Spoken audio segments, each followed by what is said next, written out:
விஜயோட மகளிர் தின கொண்டாட்டம். அவரு கடைசியில் எப்படி முடிச்சாருன்னா, என் பிரச்சனையை நான் பாத்துக்கிறேன், இங்க இரட்டை போர் யானை இருக்கிறதுன்னு. 2 போர் யானை. அப்புறம் 2மே போர் யானைன்னா சண்டை போட்டுக்கிட்டே தானே இருக்கும். ஆனா அவர் அதை பெருமையா தான் பேசுறாரு. அப்ப நமக்கு என்ன சிக்கல் வருதுன்னா, அவரை இகழ வேண்டாம்னு தான் நான் நினைக்கிறேன். யாரையுமே குறைச்சு மதிப்பிட வேண்டாம். ஆனா அவர் பேசுறதுதான் இந்த விமர்சனம் மிக அதிகமாக மாறுகிறது. இன்னும் சொல்லப்போனால் பெர்சனலா பேசக்கூடாதுன்னு நான் எப்போதுமே நினைக்கிறேன். ஆனால் அதற்கான வாய்ப்பு கொடுப்பது அவர்கள். இப்போ நமக்கு இரட்டை போர் யானை இருக்கு. ஒரு போர் யானை நம்ம அமைச்சர் சேகர் பாபு, இன்னொரு போர் யானை உங்க எம்எல்ஏ ஜோசப் சாம்பு. அப்புறம் இந்த 2 போர் யானையை நம்ம தயார்படுத்தி கொண்டு வர்றோம். அமைச்சருக்கு 6 தொகுதி, அவருக்கு 1 தொகுதி. அப்ப 6 தொகுதிகளின் ஒட்டுமொத்த வெற்றிக்கான கால்குலேஷன். இந்த கால்குலேஷன்ல மிக இயல்பாக விஜய் மாதிரியானவர்கள் வரும்போது நமக்கு ஒரு எச்சரிக்கை உணர்வு இருக்கு. எல்லா வீட்லயும் விஜய் இருப்பாங்க. ஐயா, நாங்களும் எங்க காலத்துல எல்லா வீட்லயும் எம்ஜிஆரா இருந்தோம், எல்லா வீட்லயும் சிவாஜியா இருந்தோம். ஆனா எந்த வீட்லயும் பத்மினியா இருக்கலாம். எல்லா வீட்லயும் எம்ஜிஆரா இருந்தாங்க, சிவாஜியா இருந்தோம், எஸ்எஸ்ஆரா இருந்தோம். உடனே சொன்னார்ல எம்ஜிஆர் மன்றத்துல இருந்து வந்தவர்கள்னு. அது உண்மைதான். என்ன காரணம்னா, எங்களுக்கு ஒரு திரைமொழி தேவைப்பட்டது. ஒரு 6வது வகுப்பு 7வது வகுப்பு படிக்கும் போது நமக்கு திரையில சித்தாந்தம் சொன்னா அதை உள்வாங்கிக்கிறது ஈஸி. இப்ப நீங்க அதை டிவிலயோ இல்ல ஸ்மால் ஸ்கிரீன்லயோ பாக்குறீங்க, நாங்க பிக் ஸ்கிரீன்ல பார்த்தோம். ஆனா அதுக்கு ஒரு பொலிட்டிக்கல் ஒர்க் பார்த்திருக்கோம். பொலிட்டிக்கல் ஒர்க்குங்கிறது வீடு போய் வாக்காளர் பட்டியலை சரிபார்த்தல். வாக்காளர் பட்டியலை சரிபார்த்து அதுல பிழை திருத்தம் பண்ணி கைட்டு எழுதுறோம், பூத் ஸ்லிப். அப்படியெல்லாம் எழுதித்தான் இயக்கம் வளர்ந்தது. ஆனா விஜய் என்ன சொல்றாரு, என்னை முதல்வராக்கி விடுங்கள், நான் கிராமம் கிராமமாக வருகிறேன். கிராமம் கிராமமா போனா தான் முதலமைச்சராக முடியும். எங்க ஊருக்கு நாவலர் அண்ணா வரும்போது ஒரு வகையில ஈஸி. அதனால அங்க கைத்து கட்டு தான் போட்டு வச்சிருக்கோம். திருத்தரங்குடி பக்கம் சின்ன கிராமம். கைத்து கட்டுல அண்ணா படுத்துருவாரு. அவரோட உயரம் கொஞ்சம் குறைவு. நாவலருக்கு படுக்கவே முடியாது, கால் நீட்டிக்கிட்டே இருக்கும். இதை விட பெரிய கைத்துக்கட்டு போட முடியாதான்னு கேட்பாரு. முடியாது, ஏன்னா அவ்வளவுதான், எங்க சைஸ் அவ்வளவுதான், கைத்துக்கட்டு சைஸ். ஒரு சின்ன கிராமத்துல பேச வருவாங்க, சைக்கிள் பின்னாடி உட்காந்து போவாங்க. ஊர்ல இருக்கிற மெஸ்ல டோக்கன் மாதிரி வாங்கி கொடுத்துருவோம். மார்னிங் டிஃபன் அதுதான், மத்தியானம் சாப்பாடும் அதுதான். நைட்டு யாராவது திராவிட இயக்க தோழர்கள் அதுல சைக்கிள்ல பின்னாடி உட்கார வச்சுட்டு போய் எங்க மீட்டிங்கோ அங்க சாப்பாடு போட்டு விட்டுருவாங்க. இப்படி கிராமம் கிராமமா போனதுனாலதான் நீங்க எல்லாரும் இங்க உட்காந்துருக்கீங்க. இன்னைக்கு இது பெரிய நகர்ப்புறமா இருக்கலாங்க. நான் வரும்போதெல்லாம் பார்த்தேன், அட்டே அப்பா இது அம்பத்தூர் இப்படி இருக்க, லைட் எல்லாம் ஜொலிக்குத. லைட் எல்லாம் ஜொலிச்சதுக்கு யாரு காரணம்? நம்ம காரணங்க. இன்னைக்கு இவ்வளவு மின்சார விளக்கு வெளிச்சத்துல எல்லாரும் இருக்கோம்னா நம்ம காரணம். நம்மனா நம்ம தேர்ந்தெடுத்த ஆட்சி. தேர்ந்தெடுத்த ஆட்சினா இன்றைய முதல்வர் திரு மு.க. ஸ்டாலின். அப்போ மு.க. ஸ்டாலின் அவர்களுக்கு பிறந்த நாள் நான் 5 வருஷமா வந்துட்டு இருக்கேன். இது எனக்கு 5 வருடம். நம்ம அமைச்சர் சேகர் பாபு அவர்கள் 5 வருடமா அவங்கள நிறைய பேர் நான் பார்த்துருக்கிறேன். இன்னும் பல வருடங்கள் வருவேன் தொடர்ந்து, எனக்கு அதுல சந்தேகமே கிடையாது. ஆனா இந்த 5 வருடங்கள்ல திராவிட இயக்கம் வளர்ந்துருக்கானா? வளர்ந்துருக்கு.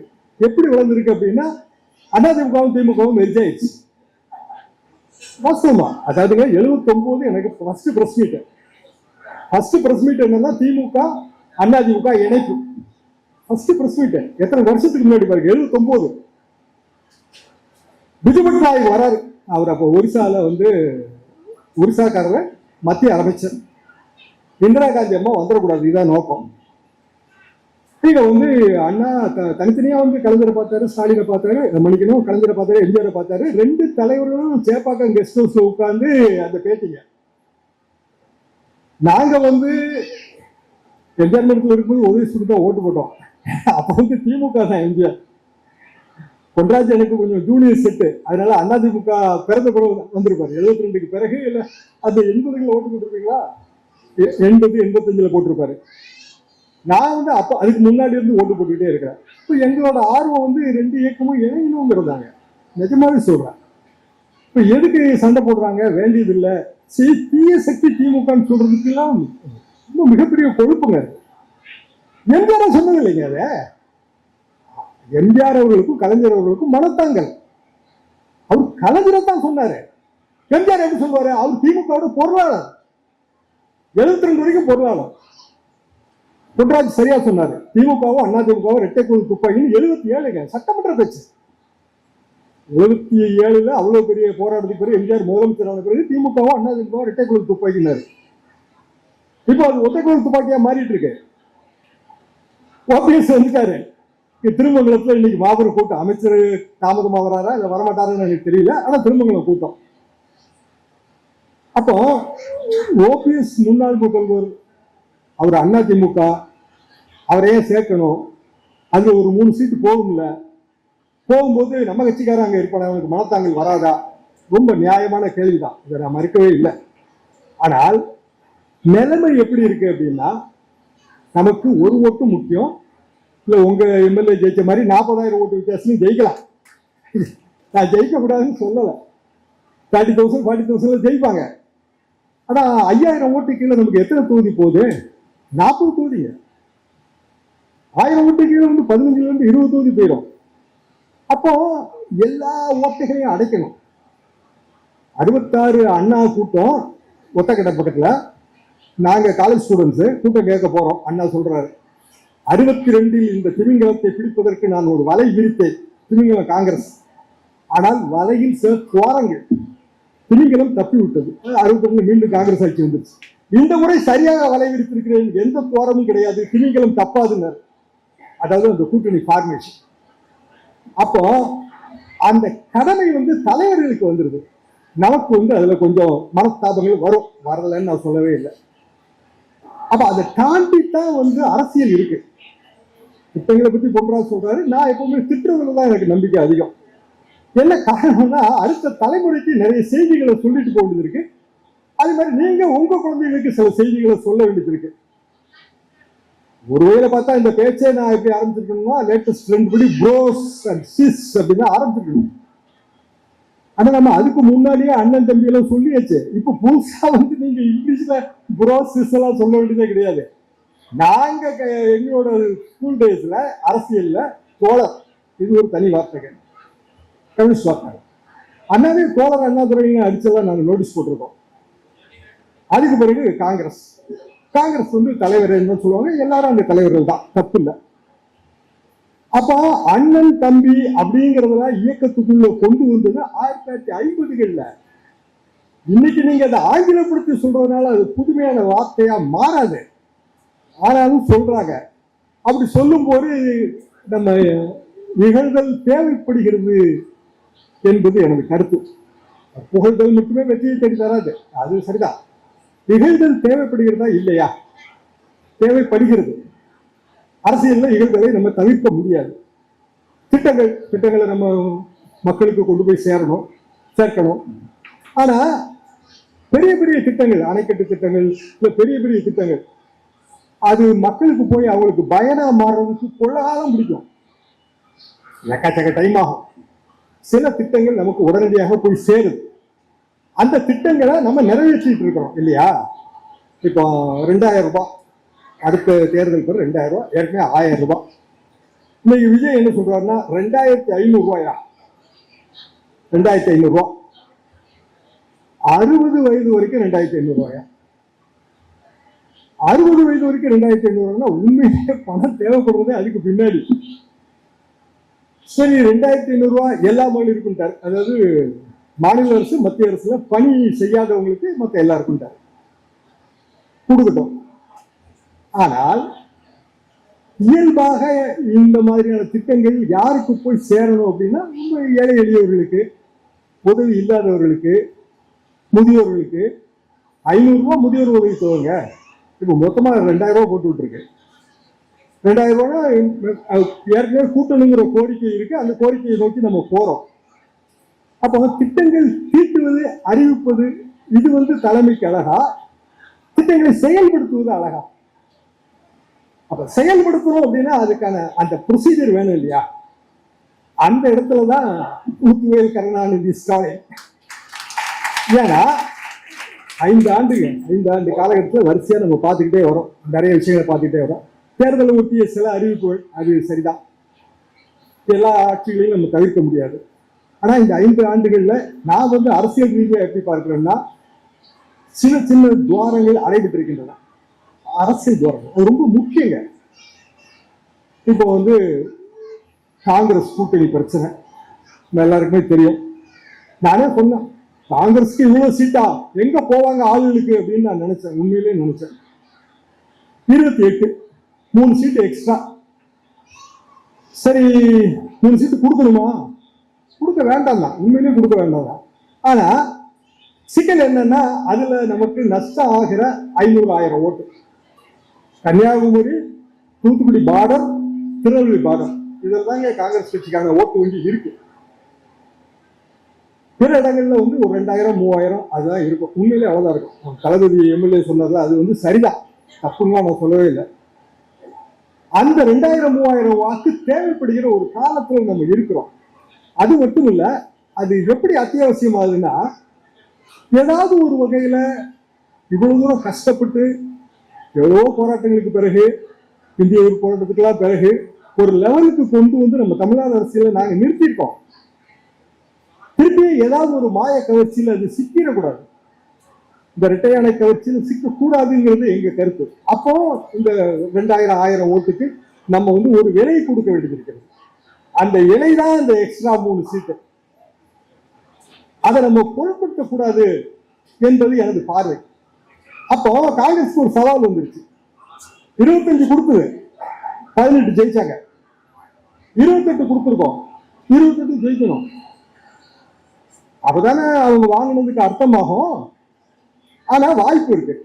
என்ன வாய்ப்புனா, இந்த குறைந்த வாக்கு வித்தியாசத்துல வெற்றி வாய்ப்பை இழக்கக்கூடிய தொகுதிகள் வெற்றி வசப்படும். வெற்றி வசப்படும் போது அந்த 200+ டார்கெட் ஈஸி.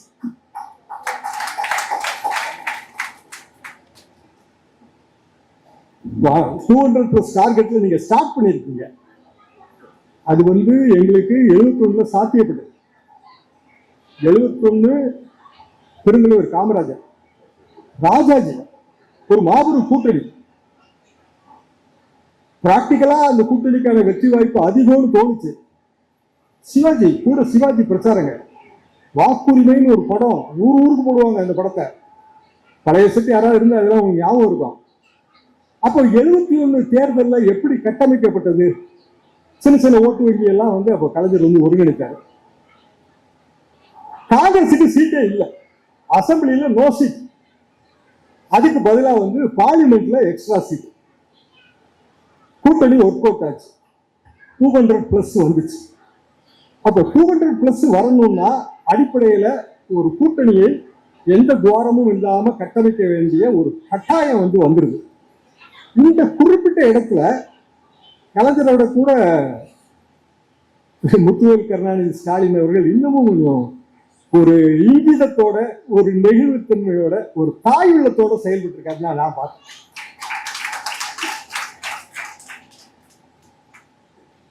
தாய் கோச்சுக்க மாட்டா. வீட்டுல புள்ள ஏதாவது கேட்டு தொல்லை பண்ணிட்டே இருக்குங்க, டார்ச்சர் பண்ணுங்க நம்ம பிள்ளைங்க. அடிப்பாளா தாய்? அப்பா போட்டு வெளுவெளுன்னு எடுத்துருவாரு. ஆனா அம்மா அடிக்க மாட்டா. அடிக்காம அப்படியே அரவணைச்சு கொண்டு போய் ஏதோ 3 கடலை மிட்டாய் கேட்டா ஒரு அரை கடலை மிட்டாயாவது கொடுக்கறது, அப்படி சமாதானப்படுத்தி கொண்டு போறது. இது தாய் உள்ளம். இது குடும்பத்துல பார்க்கலாம். அரசியல்ல இப்ப நான் பார்த்தேன் சமீபத்துல, முதல் நாள் வரைக்குங்க ரொம்ப கஷ்டப்பட்டுச்சு அந்த கூட்டணி உருவாகிறதுக்கு. அப்புறம் காசி வந்தாரு, அவர் பேசினாரு, ஒண்ணுமே இவங்க சரிப்பட்டே வரலைங்க. கிரீஷோடங்கிற அவரு ஏதோ கோவாக்காரர் தான். கோவால எப்பயா ஜெயிச்சீங்கன்னு கேட்டா எப்பவும் ஜெயிச்சுன்றாங்க. கோவால இருந்து இங்க அவர் என்ன சொல்றாரு, எங்களுக்கு ஆட்சியில பங்கு வேண்டும், அதிகாரத்துல பங்கு வேண்டும். அது கூட கேட்டுட்டு போட்டோம். உள்ளாட்சி தேர்தலில் பங்கு வேண்டும், சரி ரைட்டு. கூட்டுறவு சங்கத்துல பங்கு வேணும்னாரு. கூட்டுறவு சங்கம் ஓட்டே இந்த மெம்பர் எல்லாம் போட்டு தேர்ந்தெடுப்பாங்க. பொதுமக்கள் போடுறது கிடையாது. அது நான் எப்படிங்க பங்கு கொடுக்க முடியும்? எங்க ஊர் கூட்டுறவு சங்கத்தில் நான் பங்கு கொடுக்க முடியுமா? நீ டைரக்டர் ஆகணும்னா மெம்பர் ஆகணும் போல. அது கேட்டாருங்க அவரு. அதுக்கு இங்க இருக்கவங்க ஆமா கூட்டுறவு சங்கத்திலையும் பங்கு வேணும்னாங்க. எவ்வளவு இரிட்டேஷன் வரும்னு யோசிச்சு பாருங்க. வேண்டாம்ப்பா, நீங்களும் வேண்டாம், உங்க கூட்டணியும் வேண்டாம் அப்படித்தானே தோணும். ஆனா அவர் அப்படி தோணலை. கருணாநிதி ஸ்டாலினுக்கு அப்படி தோணலை. சரி ரைட்டு, கொஞ்சம் கொஞ்சமா பேசி பேசி புரிய வைப்போன்னு முதல்ல ஆட்சியில் பங்கு அதிகாரத்தில் பங்கு நோ சான்ஸ் பேசாம விட்டாங்க. கூட்டுறவு சங்கத்தை பத்தி டிஸ்கஷனே வரல. உள்ளாட்சி தேர்தல் அது அப்புறம் பார்க்கலாம், அது ப்ராமிஸே தெரியல. விட்டா 2029 தேர்தல் அது கூட்டணியும் பேசுவாங்க போலதான் இருந்துச்சு. எங்களுக்கெல்லாம் அப்படிதான் தோணுச்சு. ஆனா கிரிசோடங்கரோட சேர்ந்து இங்க இருக்கவங்களும் அப்படி சொன்னாங்க. அதுலதான் நாங்க கொஞ்சம் கடுப்பானோம். அதாவதுங்க ஒரு தொகுதி, அந்த தொகுதியில விருந்தினர்ல மாணிக்கதாவர் நிக்கிறாரு. உண்மையிலே நான் என்ன நினைச்சேன்னா, அந்த விஜய் பிரபாகரன் தான் ஜெயிக்கிறாருன்னு தான் நான் நினைச்சேன். கடைசி வரைக்கும் அவர் தான் முன்னிலையில இருந்தாரு. இப்ப அங்க கே சார் என்னாச்சு? கே சார் ஆச்சு எங்க பழைய செட்டுங்க. அவர் ஒரு கடினமான தேர்தல் பணிகளில் கைதேர்ந்தவர். அவரை அடிச்செறிஞ்சாரு, இவர் வந்தார். இதான் உண்மை. ஆனா மாணிக்கதாவூர் சொந்த செல்வாக்கில் ஜெயிச்ச மாதிரியே தான் அவர் பேசினாரு. முழுக்க முழுக்க அவர் தான் பேசினார். அப்போ இப்படியான ஒரு காங்கிரஸ் கட்சியை வச்சுட்டு எப்படி இருக்கிறதுங்கிற ஒரு தயக்கம் வந்துச்சு. காங்கிரஸ் கட்சி என்ன சொல்லுச்சு அப்படின்னா, எங்களுக்கு ஆப்ஷன் இருக்குங்க, தாவேக்கு ஆப்ஷன் இருக்கு, அங்க போனா எங்களுக்கு 70 தொகுதி கிடைக்கும். நான் உண்மையிலே போகட்டும் தான் நினைச்சேன். ஏன்னா விஜய் ஒழிக்கிறதுக்கு இதுதான் சிறந்த வழின்னு எனக்கு தோணுச்சு. நெல்மன் அப்படித்தாங்க நினைச்சேன். சரி போய் சேர்ந்துட்டாங்கன்னா போதும். ஏன்னா அவங்க 234 தொகுதியில நிக்கிறதுக்கு இவங்களுக்கு ஒரு 70 தொகுதியை கொடுத்தாங்கன்னா 70க்கு 71 தோத்துக்குவாங்க நிச்சயமா. ஏங்க நம்ம 63 கொடுத்தோம், எத்தனை ஜெயிச்சாங்க? 70க்கு 71 தோப்பாங்க. இன்னும் கொஞ்சம் பேர் ஆளுக்கு கொஞ்சம் 10 சீட்டு 20 சீட்டு வாங்கி ஒரு 100 தொகுதி காலி பண்ணி விட்டுருவாங்க. அது அட்வான்டேஜ் என்னன்னா, 140 150 தொகுதியில ஒரு கட்சி நின்னா பெர்சன்டேஜ் போயிடும். சரி, இப்போ ஒரு 10% விஜய் வாங்கிட்டாருன்னு வைங்க. சிக்கல் என்னன்னா, அந்த 10% வச்சு அடுத்த தேர்தலில் கூட்டணி பேசுவாங்க. அப்போ கலைஞர் முதல்ல என்ன சொல்லுவாருன்னா, எங்கிட்ட இங்க பாரியா, ஜெயிச்சவன் சொன்னா சீட்டு கணக்கு, தோத்தவன் சொன்னா சதவீத கணக்கு. சதவீத கணக்கு டேஞ்சர். என்னன்னா அதை வச்சு அடுத்த கூட்டணி பேசுவாங்க. சதவீதமும் வரக்கூடாதுன்னா உசிதமான வழி காங்கிரஸ் அங்க போறது. ஆனா அதெல்லாம் கூட இவர் பொருட்படுத்தல. இவருக்கு தெரியாத கலைஞர் வசனமா, கலைஞரோட நாங்க சுத்தி இருந்த பத்திரிகையாளர்களுக்கு இவ்வளவு ஞாபகம் இருக்கும்போது அவருக்கு எப்படி ஞாபகம் இல்லாம இருக்கும்? அவர் விட வேண்டாம்னு நினைச்சாருங்க. எல்லாத்தையும் சேர்த்து கொண்டு போவோம், ஓபிஎஸ் வரட்டும், புதிய தமிழ் கிருஷ்ணாந்தி பேசிட்டு இருக்காரு, வரட்டும்.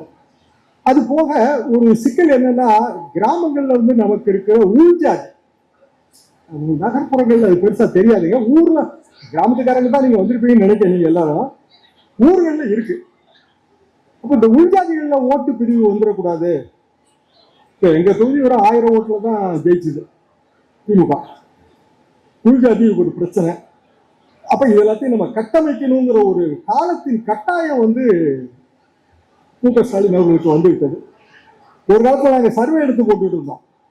1989 தேர்தல் முதல் சர்வே, திமுக ஜெயிக்கும் சொல்றோம். காலையில ஸ்டாலின் அவர்கள் சைதை கிட்டுன்னு சைதாப்பேட்டையில் அவர் பெரிய கைங்க, அவரை இன்னும் 2-3 நண்பர்கள் வீடு. அவர் கேட்டாரு, ஸ்டாலின் சர்வேன்னு போடுறீங்களா, அதெல்லாம் நிஜமானு கேட்டாரு. இப்ப தெரியும் நமக்கு சர்வே எல்லாம் நிஜம் இல்லைன்னு. அப்பா அவர் கேட்கிறாரு, இல்லைங்க அதெல்லாம் நிஜம்தாங்க, இது ஒரு அமெரிக்கன் சிஸ்டம், இந்த பாருங்க இதெல்லாம் எங்க கொஸ்டினர், இதெல்லாம் எங்களோட சர்வே ரிசல்ட் அப்படின்னு காட்டினப்ப அவரு இதெல்லாம் ரைட்டுங்க, இதெல்லாம் நீங்க போட்டீங்கன்னா கட்சிக்காரன் வேலை பார்க்காம போயிடுவான், அது ரொம்ப முக்கியம் இல்லையாரு. அதுவும் சரிதான், ஏன்னா ஜெயிப்போம்னு சொல்லிட்டா வேலை பார்க்காம போயிடக்கூடாது.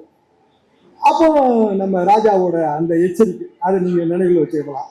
எப்படியாக இருந்தாலும் அடுத்த இந்த 1.5 மாதம் ரொம்ப கடினமான மாதம். கடினத்திலே ஒரு நன்மை, நம்ம ஆர்என் ரவியை நம்ம அங்க அனுப்பிட்டு, ஆனா அதுலயும் ஒரு நஷ்டம் இருக்கு. அவர் நமக்கு நட்சத்திர பேச்சாளர், ஸ்டார் ஸ்பீக்கர், அவர் அங்க அனுப்பியாச்சு. காலையில முதலமைச்சர் போய் அவருக்கு பூ பூத்து கொடுக்குறாருங்க. எவ்வளவு பெருந்தன்மை பாருங்க. சத்தியமா நானா இருந்தா போக மாட்டேன். இவ்வளவு பேசுனீங்க எப்படிங்க போக முடியும்? போறாரு. சட்டமன்ற கூட்டத்தோட நிறைவு நாள் அன்னைக்கு கவர்னருக்கு நன்றி சொல்றாரு. சரி, நானும் ஒரு கவர்னர் மாளிகையில் பணியாற்றி இருக்கேன். சென்னாரெட்டி அவர்கள் டிரான்ஸ்பர் எப்படி வரும்னு எனக்கு தெரியும். சென்னாரெட்டி வந்து காலகாலமா வந்து ஜெயலலிதாவோட சண்டை, கத்திய உறுதி சண்டை. 96ல நரசிம்மராவ் வந்து ஜெயலலிதாவோட கூட்டணி வைக்கணும்னு அவர் முடிவு பண்ணிட்டாரு. பிரதமர் ரஜினி வந்து அப்போ அவரு இதே கதை தான், தனி கட்சி. அது பெரிய அளவுக்கு பேசிட்டு வச்சுட்டு இருந்தாரு. நரசிம்மராவ் எல்லாம் போய் பார்த்து பேசினாரு. ஒன்றும் வேலைக்காகல. கூட்டணின்னு ஆன உடனே பிரதமர் வந்து போன் பண்றாரு கவர்னருக்கு. நாங்கள் எதுக்கு உட்கார்ந்துருக்கோம். என்ன போனுன்னா, உங்களுக்கு ஒரு அருமையான போஸ்டிங் காத்துட்டு இருக்கு காஷ்மீர். அங்க போனீங்கன்னா உங்களுக்கு ஆல் இண்டியா பாப்புலாரிட்டி வந்துடும். அடுத்தது நீங்க வைஸ் பிரசிடென்ட் சொல்றாரு. சென்னாரெட்டிக்கு அது கொஞ்சம் ஒரு ஆசை வந்துருச்சுங்க. நான் என்ன, நாங்களாம் உங்களோட இருக்கோம், எங்களுக்கு என்னங்க வாய்ப்பு, நீங்க பார்த்து காஷ்மீர் போயிட்டீங்கன்னா நாங்க என்ன பண்றது? அவர் சொன்னாரு, இல்ல ஓஎஸ்டின்னு ஒரு போஸ்ட் இருக்கு, officer on special duty. Officer on special டியூட்டினா என்னன்னு, அதுக்கு நீ வந்துரு. எவ்வளவு நாளைக்கு நீ இங்கே இருக்க போற? காஷ்மீருக்கு வந்தேன்னா ஆல் இண்டியா பாலிடிக்ஸ். இந்த ஆல் இண்டியா பாலிடிக்ஸ்ல ஒரு கவர்ச்சி உண்டு, போயிடலாம் போல இருக்க அப்படின்னு தோணும். சரிதான் அப்படின்னு நினைச்சிட்டு இருக்கும்போது அவருக்கு 60வது திருமண விழா ஒரு ராஜ்பவன்ல, ஒரு இப்போ லோக்பவன் சொல்லுவோம், மக்கள் பவனத்துல வந்து ஒரு விருந்து. நானும் கலந்துக்கிறேன். விருந்து முடிச்சோடனே கவர்னரோட மிஸ்ஸஸ், அவங்க பேர் சாவித்திரி அம்மா, அவங்க கூப்பிட்டு, உனக்கு அறிவு இருக்கா? அவருக்கு காலே சரியா வராது, நடக்க வராதுங்க அவருக்கு சரியா. காஷ்மீருக்கு அவரை கூட்டிட்டு போனா என்ன ஆவாரு? முதல்ல இந்த சிந்தனையை அவருக்கு இருந்து எடுத்திருப்பா, புண்ணியமா போகுங்க. அப்புறம் அவரை கொஞ்சம் கொஞ்சமா பேசி, அதெல்லாம் வேண்டாம், நான் இங்கதான் இருப்பேன் அப்படி பிடிவாதமா சொல்லி, நான் அப்ப நினைச்சேன், ரைட்டு, இருக்கிறதுல ஒரு நன்மை இருக்கு. ஏன்னா அடுத்தாப்புல கலைஞராட்சி தான் வருங்கிறது தான் எங்க சர்வே. அப்ப கலைஞராட்சி வந்தா பதவி பிரமாணம் இவர் செஞ்சு வைப்பார்ல. இன்னைக்கு நம்ம கவர்னரை தலைமை நீதிபதிக்கு பதவி பிரமாணம் செஞ்சு வச்சு அனுப்பிட்டோம்.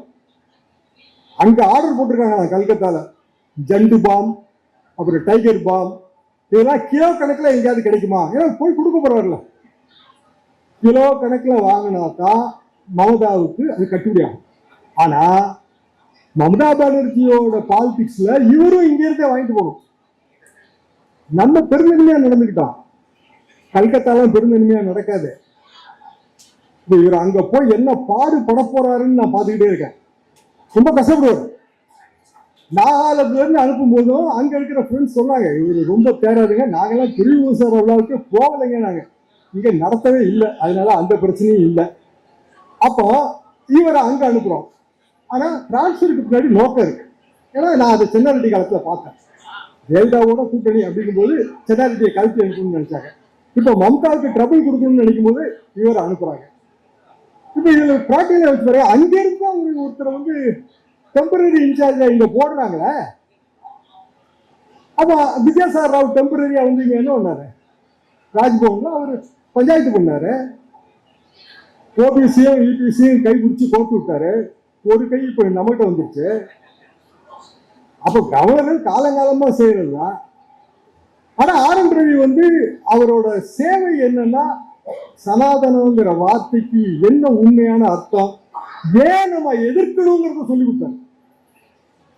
ஏன்னா தமிழ்நாடு பேர தமிழகம்னு மாத்துங்க, அதான் உங்களுக்கு நல்லதுன்றாரு. இவர் யாருக்கு அது சொல்றதுக்கு? இன்னைக்கு பேராசிரியரோட நினைவு நாள் மே 7. ரத்தக்கு நீர் எடுத்துப்பாங்க அவர் இருந்திருந்தாருன்னா. ஏன்னா தமிழ்நாடுன்னு பேர் வைக்கிறதுக்கு எவ்வளவு பாடுபட்டு, சங்கரலிங்கனார் காலத்துல உண்ணாவிரதம் இருந்த ஒரு உயிர் நீத்து, அதுக்கு பிறகு எவ்வளவு கஷ்டங்களுக்கு பிறகு தமிழ்நாடுன்னு பேர் வச்சிருக்கோம். நீ பாட்டுக்கு எங்கேயோ பீகார்ல இருந்து வந்துட்டு தமிழகம்னு வச்சுக்கோங்க, பரவாயில்ல, அதான் நல்லது அப்படின்னு சொன்னா என்ன அர்த்தம்? நம்மகிட்ட சம்பளம் வாங்கிட்டு நமக்கே எதிராக பேசுறாரு. ஒரு நஷ்டம் எங்களுக்கு என்னன்னா, ஆர்.என். ரவி ஏதாவது அப்பப்போ சொல்லுவாரு, அப்பப்போ அவரை திட்டிட்டு இருக்கலாம். அந்த வாய்ப்பு இப்ப இல்லை. ரைட்டு, போயிட்டாரு. நாளைக்கு போறாரா, நாளை கழிச்சு கிளம்பி போறாரான்னு தெரியல. பீகார் அவர் பேரை சொல்லிட்டாங்க. நீங்க முதலமைச்சர் நிதிஷ்குமார் சொல்லித்தான் 87 88 ஜெயிச்சாங்க பிஜேபி. ஆனா 3 சீட்டு தாங்க ஜேடியு கம்மி. பிஜேபி ரொம்ப பெரிய கட்சிங்க, ஏகப்பட்ட எம்எல்ஏ வச்சிருந்தாங்க. நாங்க நிதிஷ்குமாருக்கு விட்டு கொடுத்தோன்றாங்க. 3 சீட்டு கம்மி. யோசப்படாம நிதிஷ்குமார 3-4 மாசத்துல கல்வி அனுப்பியாச்சு. அந்த செய்தி கேள்விப்பட்டவர்கள் எடப்பாடி பழனிசாமி அவர்களுக்கு பயங்கர காய்ச்சல், உடல் நோவு. என்ன காரணம்னா, இவர் எதிர்கட்சி தலைவர் ஆகும் போது கூட இவங்க போட்டிக்கு வருவாங்க. பிஜேபி பூர்த்திக்க மறுக்கிறாங்க.